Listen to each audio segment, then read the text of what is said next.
The Unbroken Place podcast with Eddy Thomas is a production of Say Something Studios. Welcome back to The Unbroken Place, where it begins and ends with empathy. I'm your host, Eddy Thomas, and this week we have a conversation about burnout and self-awareness with a great guest by the name of Neysha Arcelay.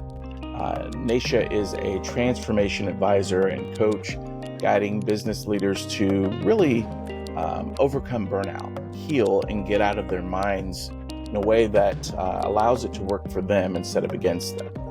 After 2 decades in Fortune 500 companies, Neysha launched her business in 2016, and today she leverages her vast industry experience and her deep passion for personal growth to help stressed and burned out leaders get out of their overwhelmed state and discover their hidden potential. I think it's a wonderful conversation and you'll really get something out of it. So let's get into it. Neysha, I want to thank you so much for being a part of the Unbroken Place podcast. Our community here is one that really is seeking a number of different ways in which to become more connected, to figure out ways to work through all kinds of differences. And I've been a fan of your work. I've seen some of the things that you've done, listened to you on a podcast, and we'll jump into that a little bit later. But I just want to say thank you for jumping on with us today. I cannot be more excited, Eddy. Thank you so much for bringing me on. I'm delighted to learn a little bit about our audience and about you and share as much as I can about my journey. Yeah, excellent. Well, let's start with the podcast.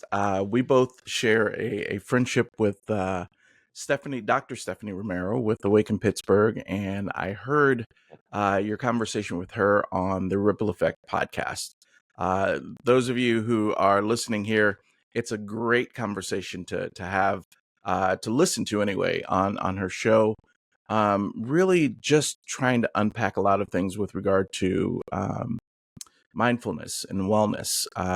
And I heard your conversation in particular, Neysha, and I loved a couple of things because we're very similar in a lot of different ways. We work with individuals trying to help them in many ways to kind of get out of their own way when it comes to the obstacles that we face, and really helping people to recreate a mindset that is healthy for them, regardless or in spite of the things that they have to overcome. And so if you could just kind of unpack for our audience, which is really kind of a wide audience, just what is it specifically that you do for individuals and that serve your clients? So before I start with that, Eddy, I'm going to tell you how I got there. So Okay, sure. I am, it's so very interesting. I am an engineer. I am a trained engineer, and I spent 20 years in corporate America helping organizations transform. And that includes cultural transformation, mergers and acquisitions, operational and organizational transformation. And from any scale, it could be we're going to transform the way we operate, so we're including a new system and replacing systems, so software technology. And it could have been, it actually got to a point that I was drawing organizational boxes on how were we going to completely revamp the organization. Right. Needless to say, I got burnout. Actually, I got 3 major episodes of burnout, and the third one left me so depleted that I decided that things had to change. In my process of change, I had to tap into the practices that I loved and had left a little bit to the side, as meditation, mindfulness, and that started my healing journey completely. So when I felt that I was strong enough, I said things have to change because I'm not the only one that is going through episodes like this in their life. Right. So my role And my focus is to help individuals, exactly what you said, reframe and change and strengthen their mindset with a variety of holistic practices and proven coaching techniques in order for them to start to spiral up their life so that they can achieve their highest potential. Mm, that's wonderful. I love how the most healing people that I've met in the world, the individuals who are able to help others overcome, have overcome adversity themselves. Would it be too much to share? Like, what were some of the causes of your burnout? Oh my goodness, no, I share this with everyone that asks, so not a problem. So the key the key element of my 3 episodes of burnout was that I had lost touch with myself. Mm, That reflected itself in many ways, meaning, let's face it, Eddie, we are on society that has several precepts of what success should be.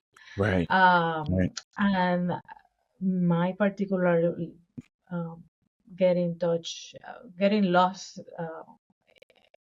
and not having touch with myself look like, um, you know, forgetting my well-being to Mm, achieve a particular outcome, a particular project, you name it. Taking on more work and responsibilities that I truly have the capacity, and that including my personal life and my professional life.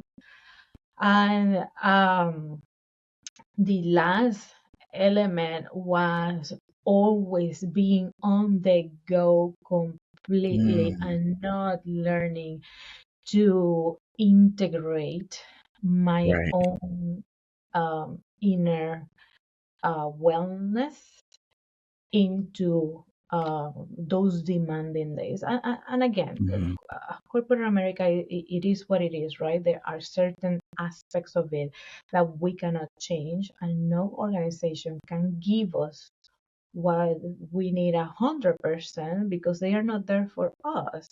But right. number one, that doesn't imply that you cannot carve your own path. And number two, no organization can give to you what you do not know what you need.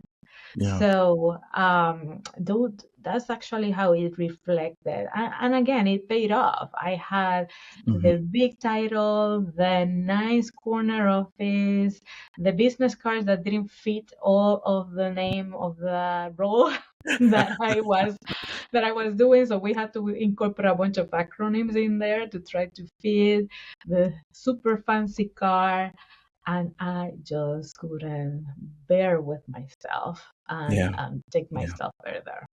yeah. I can relate to that. It's very interesting. A couple of things you said.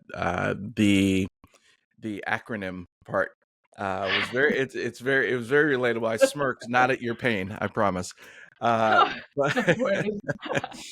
I but laugh at myself. I'm like, I can't believe that that's actually an y- issue, but okay. yeah, and I find the majority of my clients are either in the nonprofit or ministry realm. And very similar to corporate, you had that, number of acronyms couldn't even fit on your business card. A number of people that I've worked with, in the past when I was working in nonprofit, when I was working in ministry, had a very similar thing, except it was just understood that when you came in as the head of this or the director of that, you didn't just wear one hat. You Oh literally yes. had, you know 10, 12 hats, and even on down to some of your frontline workers who you think would only be doing one or two things. A nonprofit, it's like expected to have 6, 7 things that you are in charge of and running. And I wanted to demystify because I don't want the audience to misunderstand and say, oh, then what she's saying is that we should have one role. No, you can Yeah. still have the six hats. Right now, I am running my own business, and believe me, there's more than six hats. Yes, ma'am.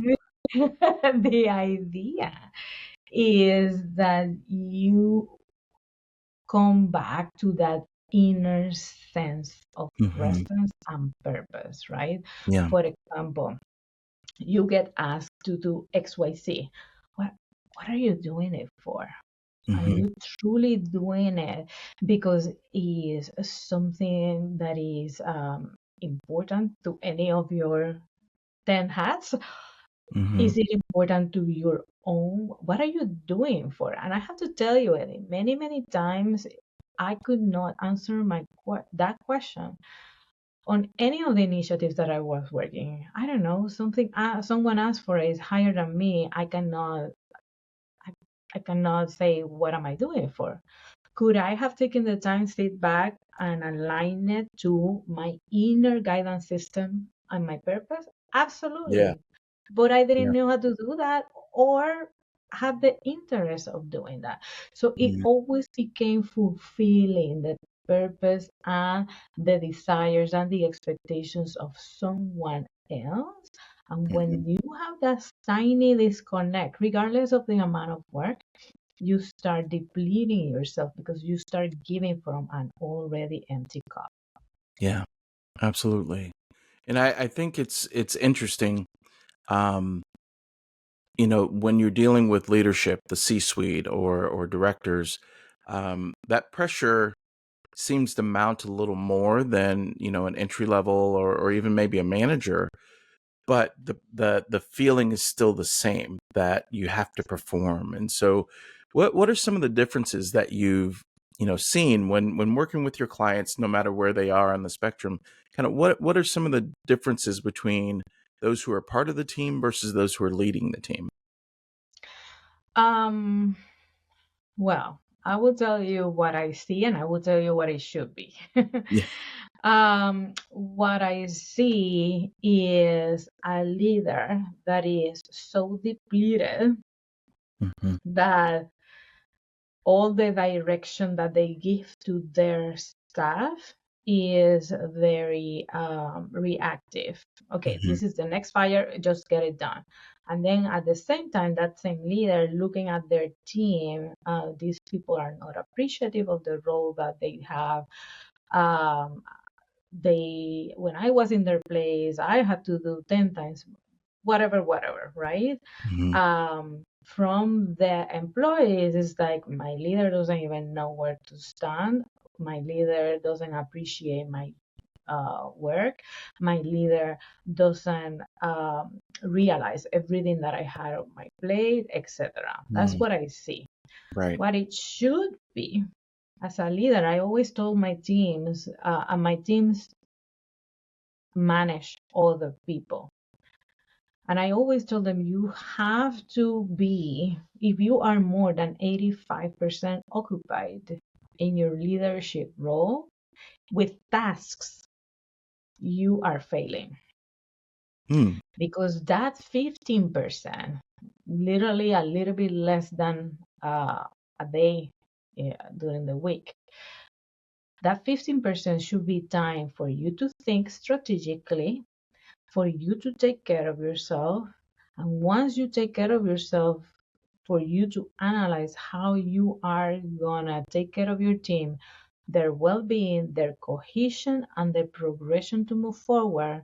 Because when they're working for something or some element that is higher than themselves, they have purpose and they will be completely loyal to you because you're taking care of them.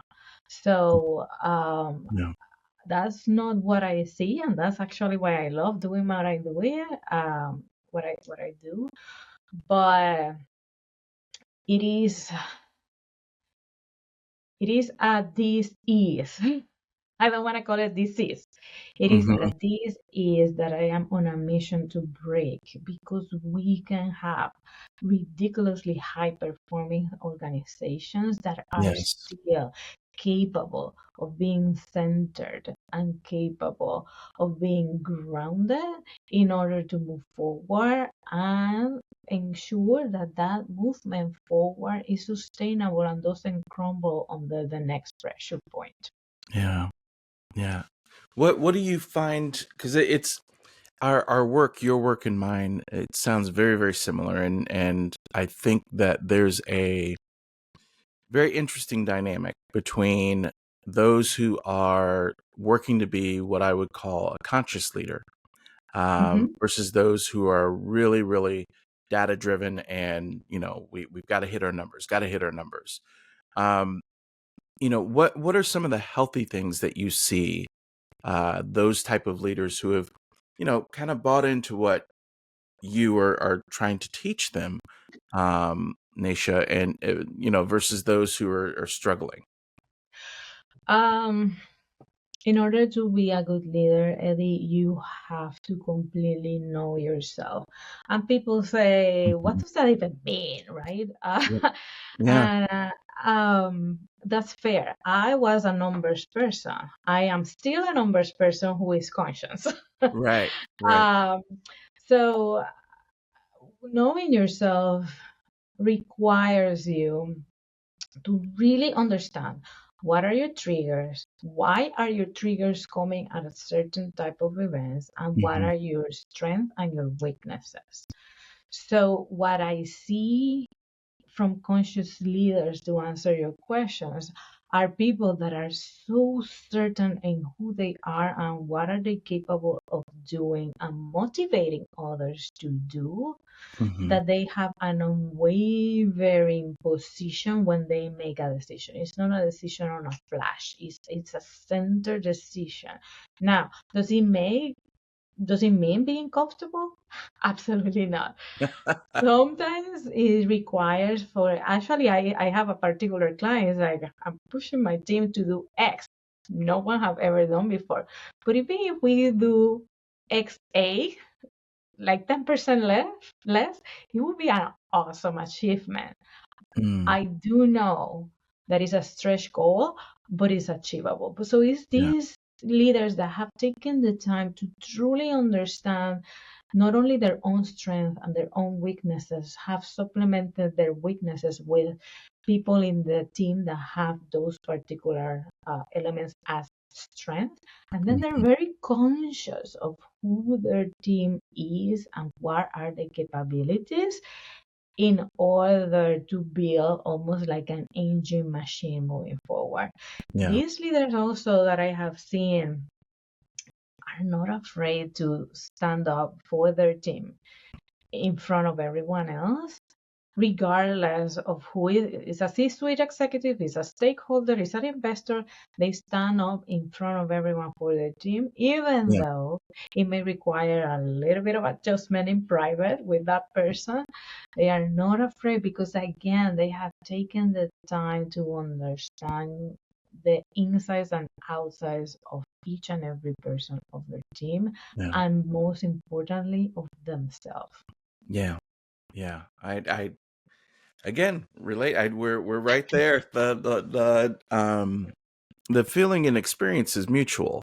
When I think about the conversations I have with clients, um, one of the more beautiful things, I start off with a request for anyone that works with me, as an individual or even as a team, that they donate 10% of their ego to this cause.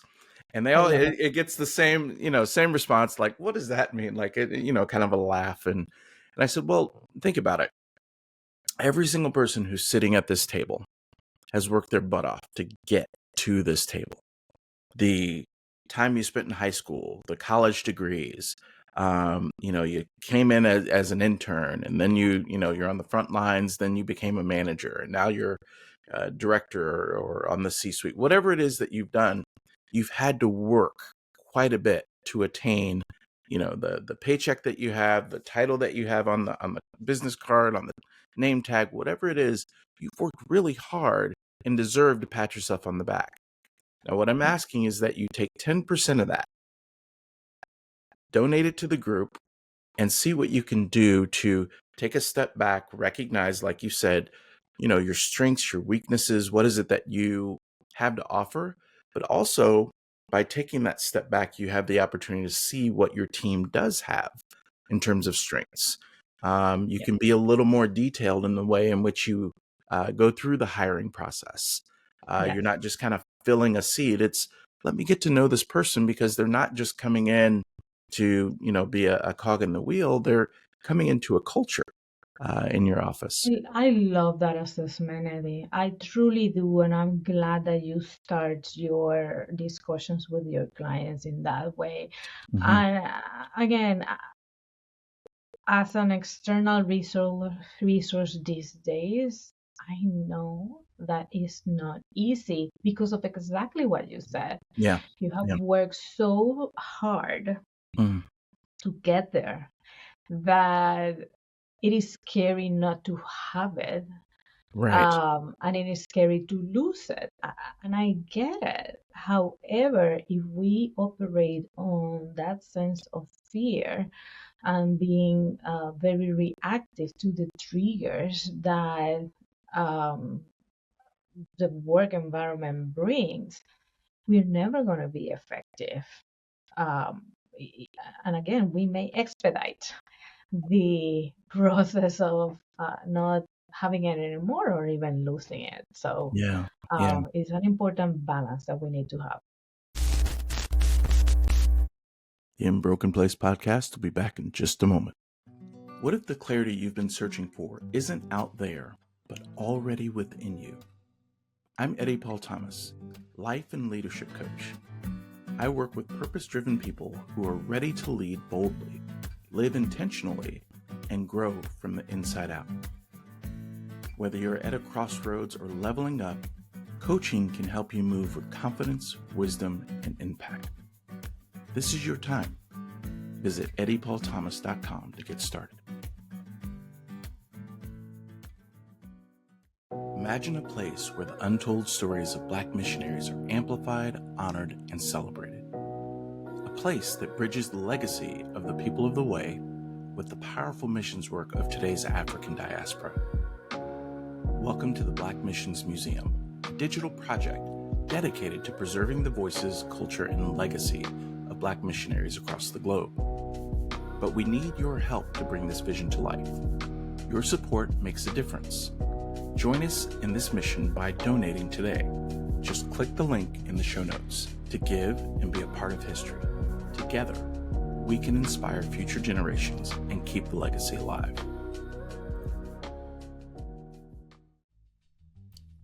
In today's fast-moving world, thriving teams and ethical leadership are essential to business success. So how do entrepreneurs build spaces where people flourish while scaling up?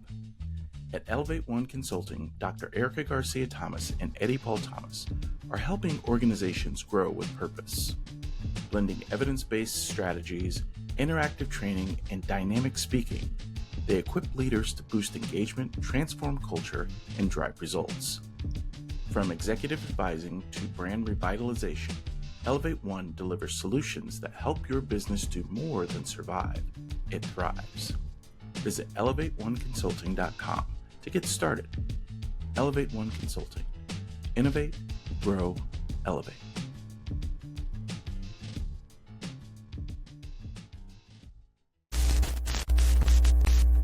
And we're back. I loved something that I discovered about you when we had our conversation a few weeks ago.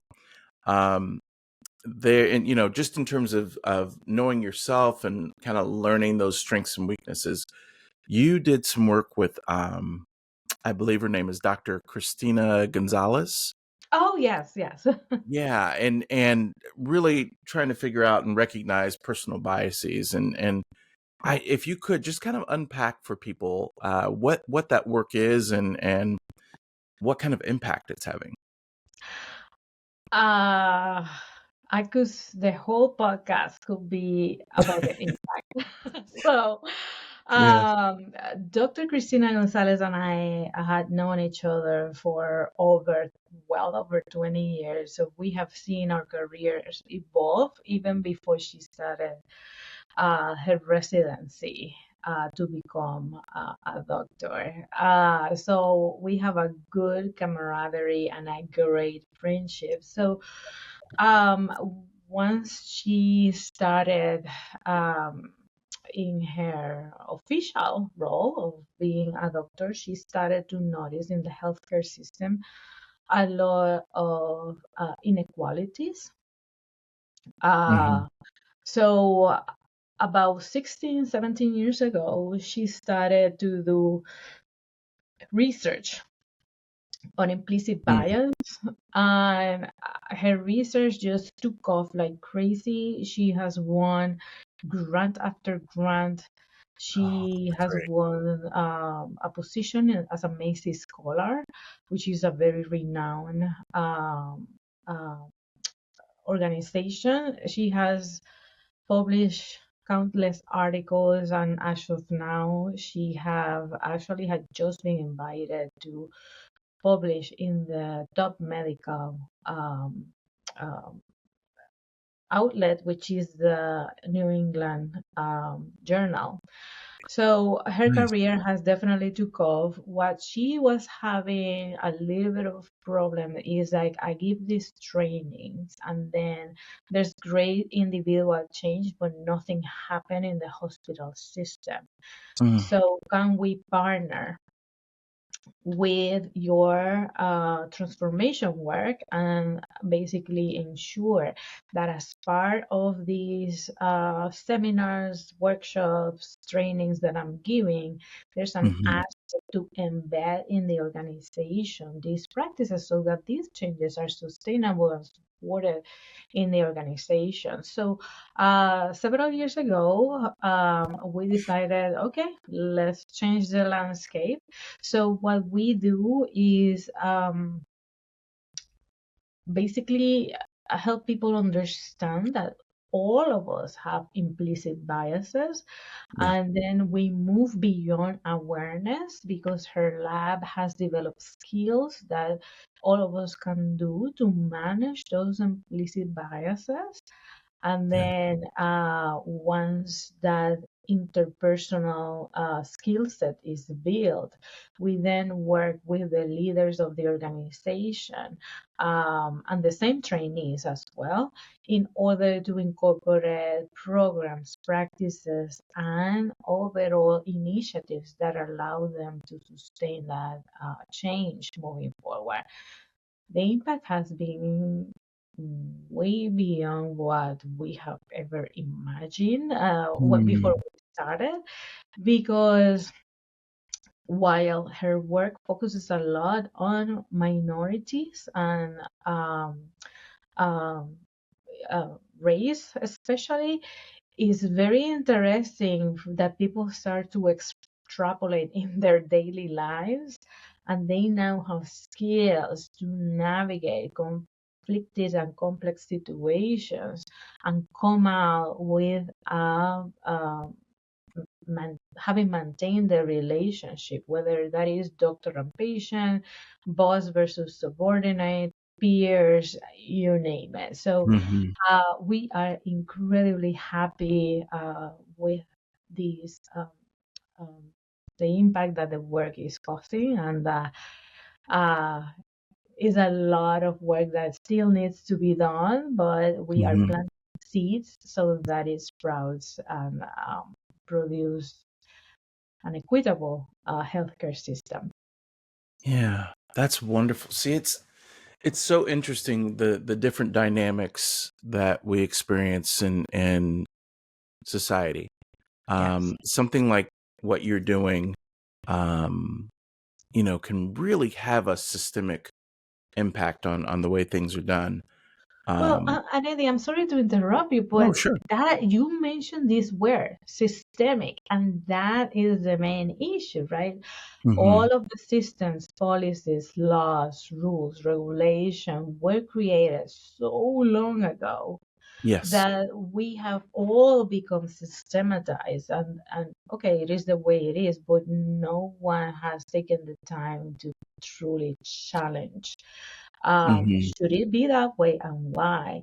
And Yeah. the reason why I wanted to interject a little bit here is the exact same way in our personal lives, Yes. ensuring well-being Yes. and preventing burnout. We operate in the way we operate because we have been taught since forever that that's the way it is. We Hmm. typically stays within the same realm, not necessarily the same country, or I'm not talking about that. We operate Hmm. in the same realm that we have been conditioned to operate, and we don't challenge and ask, is this okay? Is this good for me? Is this Yeah. not?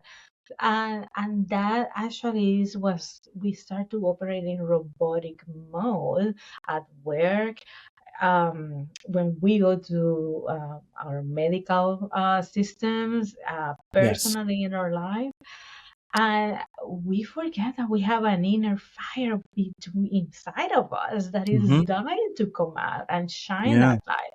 But in order to do that, you need to break the walls that you have been conditioned and systematized to live Yeah. in order for that line to shine and say, oh, this is 10 times better. Awesome. Right. Right.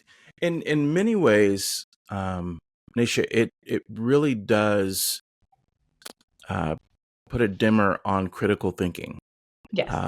because it's more of, I want to fall in line. I don't want to ruffle feathers, but it's so interesting.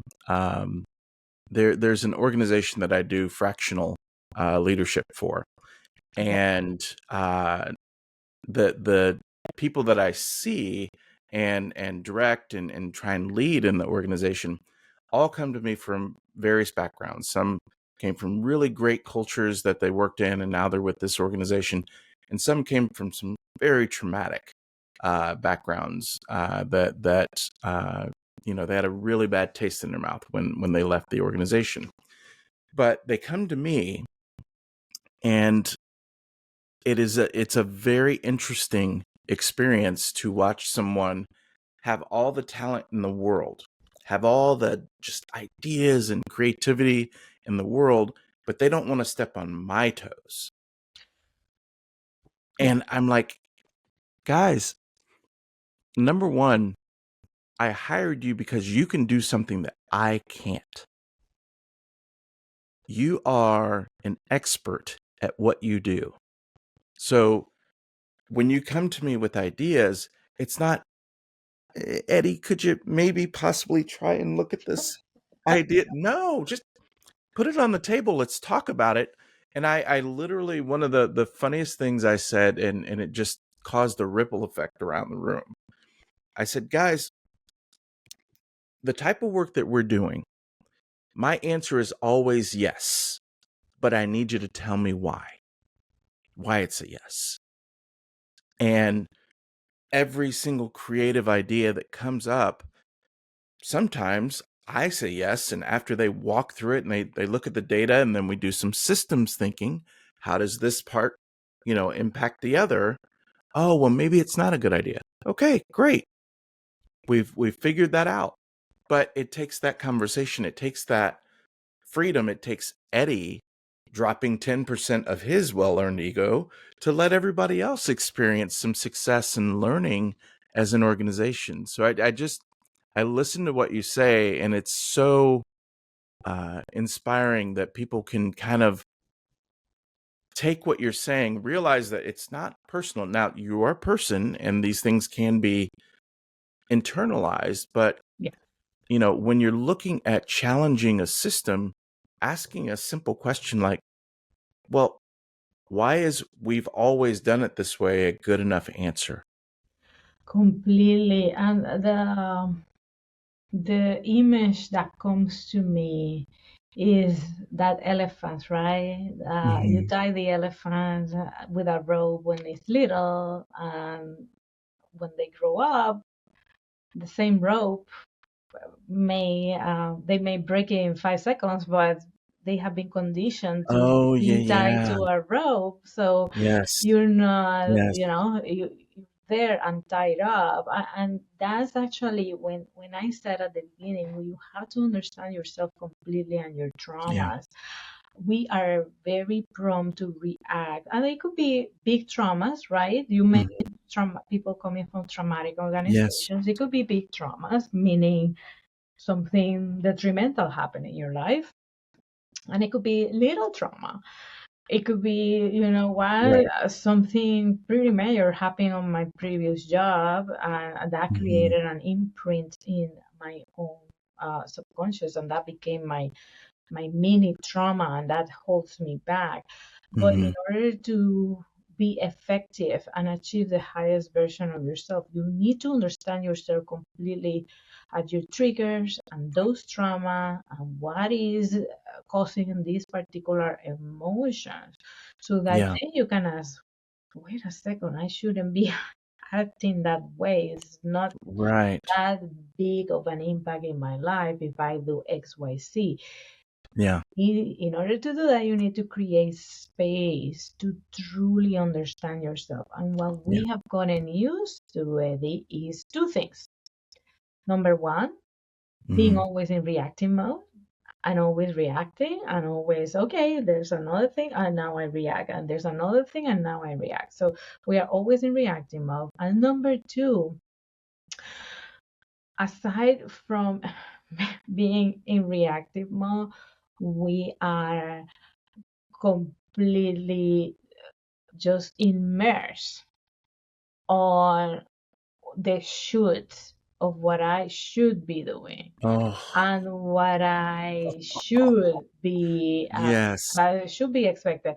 I see this actually. I had a client a few months ago. She was very very young, and the first thing when we in our chemistry call, oh, I should be married with kid at this time. I'm like, but is that what you want? No, but I should. So sometimes we create Right. those inner barriers to Hmm. ourselves based on triggers that and traumas that may not have been detrimental to our life, but they still hurt, and we don't want to go to that pain. And Hmm. also, like you said, to not rock the boat because we now are here, we should be Hmm. comfortable, let's try to make it work without Yeah. asking the why behind. N- Nisha, that what you just unpacked is something that a conversation that I have consistently, and it is the comparison conversation. Yeah, And it is whether it's an individual or an organization or team that's wanting to talk about, how we can get to the next level. They're always looking at that group over yeah, there, and or that person, my neighbor, my sister, my well, my mom did it like this, that whole thing. Um, the biggest thing that I see people struggle with is the concept that looking outward and comparing yourself to others becomes detrimental on many levels. yeah, The I'll give you, for instance, I was working with a client, and they were a smaller organization wanting to become a bigger organization, and they thought digital marketing is the way to go. That's how we're going to get there. Da, da, da, da. And we went through this long series, probably about 3 months, of really just digging in and trying to understand, really get that systems thinking down, how one thing impacts the other. What happens from the very first time someone comes in and on your website or makes a phone call to the close of a sale and the delivery of your products. What they learn at the end of it, I don't want to go into months worth of conversation on it, but what they learned at the end of it, uh, Nisha, was that it had very little to do with comparing themselves to the other guys. It was how to improve their processes internally, how to remove duplications. Sometimes, a client would see two different people for the exact same thing, depending on the day. Um, and really nailing that customer satisfaction deal. And it had nothing to do with having a better presence on social media site or being better on Google or whatever. It was about making people feel comfortable when they walk through your door, when they're having a conversation with you, and that customer experience from start to finish. Because that customer experience, when they say, "Oh my gosh, I had a great time over at Neysha's, organization," that's going to lead to more customers before anything else. And Eddie, that is the perfect strategy. Mm-hmm. Absolutely perfect strategy. And I will encourage people to use the exact same concept towards themselves. Mm. When you compare to others, it implies that you are in the same journey as that Oh, person. right. And you are unique. You are you. In my particular case, I was not necessarily comparing myself to others, but Mm-hmm. I am a Puerto Rican, so I am a minority in this country. I am a woman. At that point in time, I was working in technology, so that meant that I was typically the only woman in the room. So for me, it became a challenge to become better than the person who was criticizing Mm. me. Yeah. A challenge, continuously challenging myself to just break paradigms. Yeah. But I just forgot to ask, does this make me happy? Mm. Does this make me be present? And like you said to your customer, right? Being a trusted resource for your customer. Am I a trusted resource for those around me? Mm-hmm. Because to be honest, I was so stressed out that it was impossible for me to be present for my family. Yeah. I barely had any friends. I just didn't have time. So that simple question is not about comparing yourself to others. That you said to your client. The whole Mm-hmm. process I would love for people to apply to themselves. Why are you doing what you're doing? And it has to be Mm-hmm. to do nothing with purpose, but why are you doing what you're doing? Does it make you even a smidge happy? Yeah. Yeah. Yeah. And it's wonderful when you can get to that point. You know, I Yes. found a definite thread within what you were saying that I could relate to. As a Black man, I found myself in those corporate settings as one of the only Yeah. in the entire organization, oftentimes. And so, as I looked at that, my pressure was a little different Yeah. in that my pressure was to try and open the door for the next Black man or woman who came through the door. So I wanted to overperform and spend longer hours and prove, hey, we are, you know, we're worth every penny that you're paying us, if not more. And Yes. the others that come through the door, they're going to be just as good as me, if not better. They'll knock your socks off if you give them a chance. And so, that kind of led to I recognize that stress in me and what it caused. And this, folks, is where I will say the work that Neysha and myself do as coaches, very, very important. It's very, very helpful. But I do not ever want to downplay what a therapist can Yeah. do for you in these situations, dealing with stress, trauma, the toxic work environments.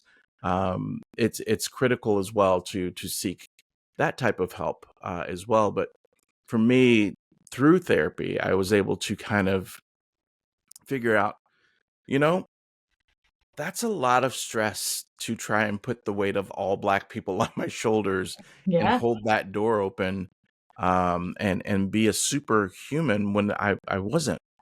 Yeah. Um, and part of that I can say definitely was part of the reason why I went the entrepreneurial route, to create and open doors, but do it Yeah. from a space where I could be one of one instead of comparing myself to everyone.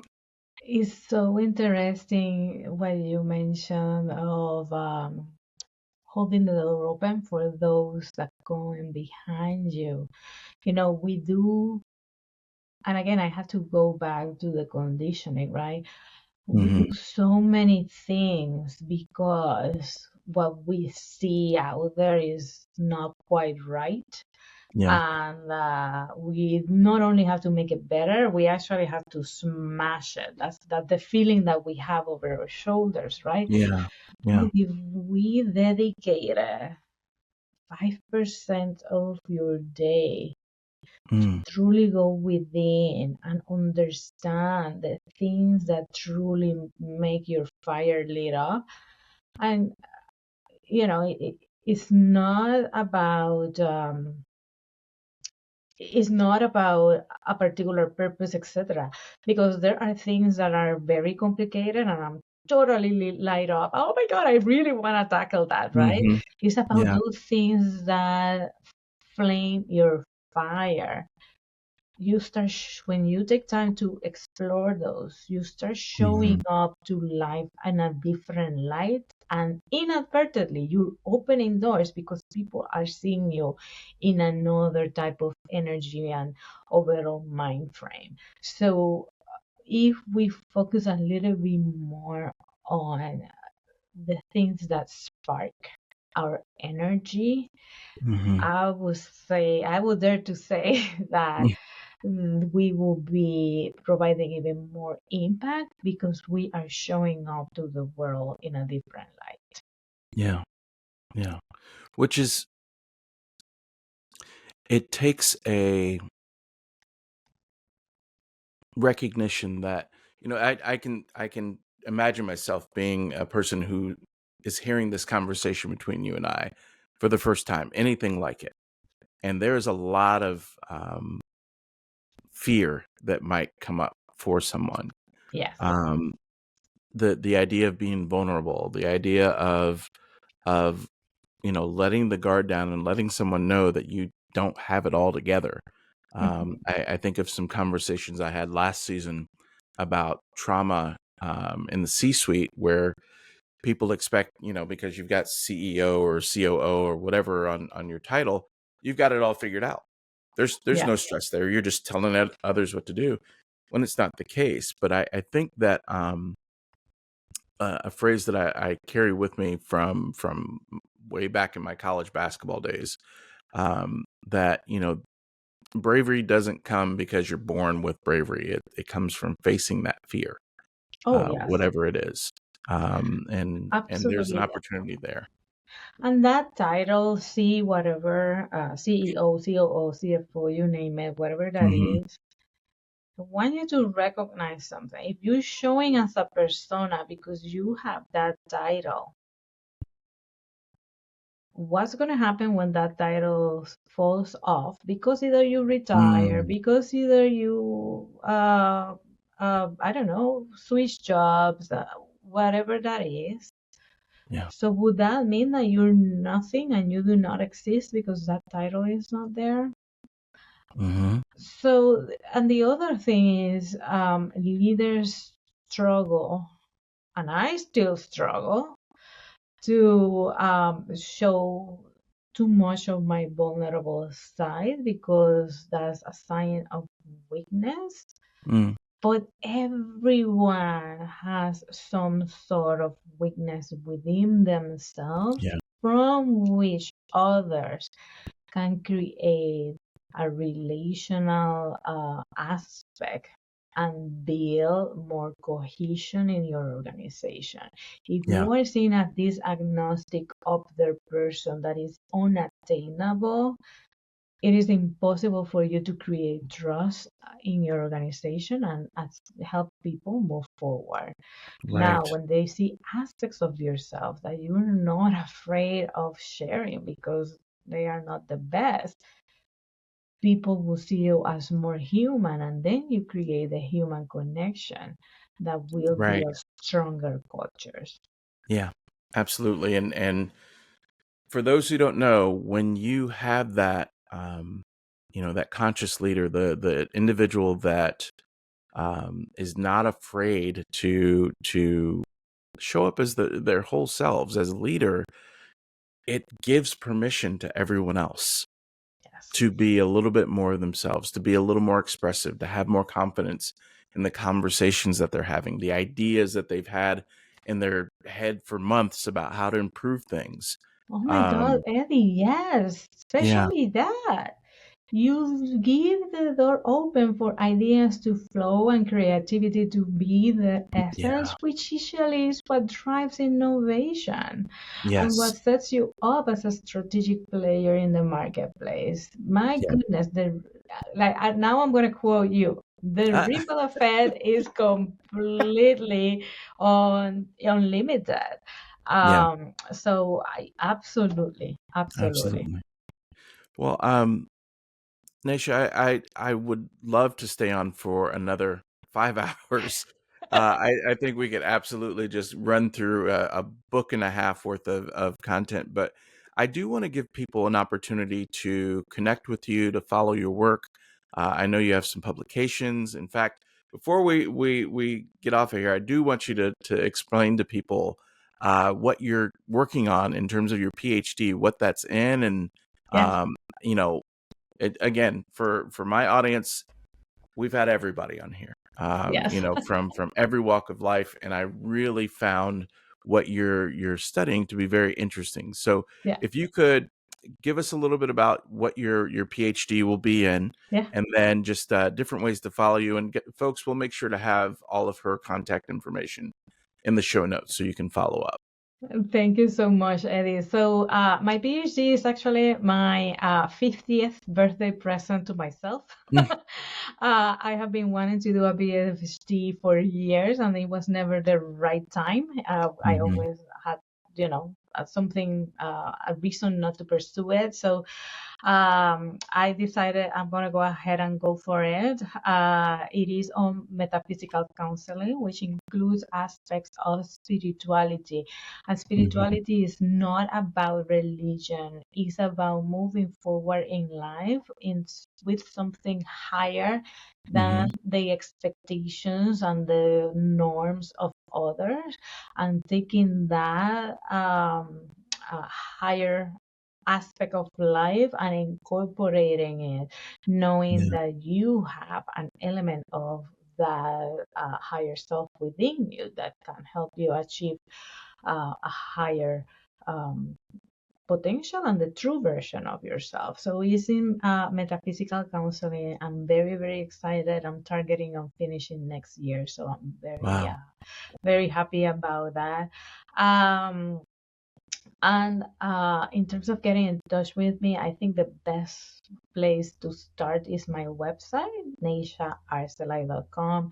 In there, you can find all my social media channels, my publications, and all of the insane amount of resources that I provide free to yeah, every one of my followers so that I can support their healing journey moving forward. To start, I would recommend that everyone through the website sign up to my mailing list. I publish a well-being magazine in every quarter, and that well-being magazine is a compilation of stories, articles, tools, and exercises that everyone can do to regain a little bit more of sanity throughout their day. mm, yeah, that's wonderful. Um, Aisha, this has been a wonderful conversation. We'll have to have you back on every once in a while. This Anytime. year, we're going to probably try and get a panel on to talk about wellness in the workplace and just some healthier ways in which we can, move about in this world that we all share together. So, but Oh, awesome. thank I you. would love that. I would like to leave everyone with one question. Sometimes Mm, I participate in workshops and roundtables. The first, when I talk about the themes, the first reason, the first challenge back that I hear from people, and by the way, I love people challenging me, but the mm, first yeah. challenge is, well, but I have so much pressure and I have so many clients. So there's so much that is a reason why they cannot get in touch and spare the time to get in touch with myself, with yourself. And I like to, for people, even for 1 minute, to ask themselves, but what if I could? Mm, What would happen if I could? Because right. when we are challenged, the first thing that comes is all of the fears of our conditioned subconscious mind, and that will not let us think and will tame down our creativity and subdue our imagination. So for Hmm. 1 minute daily, what if I could? Yeah. Yeah. It's weird how, the concept of having a coach or mentor, um, forces people to see us sometimes like doctors. They don't they don't want Yeah. to go to see the doctor until it's absolutely necessary and things are Yes. starting to shut down. So, but yeah, so thank you so much. And folks, if you are on YouTube, be sure to leave some information in the comment section, things that we can shoot to Neysha to answer and maybe follow up on. But yeah, absolutely, look for her information in the notes. This has been wonderful. Thank you so much. Thank you. The Unbroken Place podcast is presented by Elevate One Consulting. The show is produced by Say Something Studios. Learn more about both of these in the show notes. The show's music is performed by Kesta, Anthem of Rain, and Holzna Raps. Thank you for being a part of the Unbroken Place community. Look for an ongoing conversation on TikTok, YouTube, and LinkedIn. You can also find some helpful resources at eddypaulthomas.com. And make sure to sign up for our newsletter called OK on Second Thought on LinkedIn. Until next time, one love.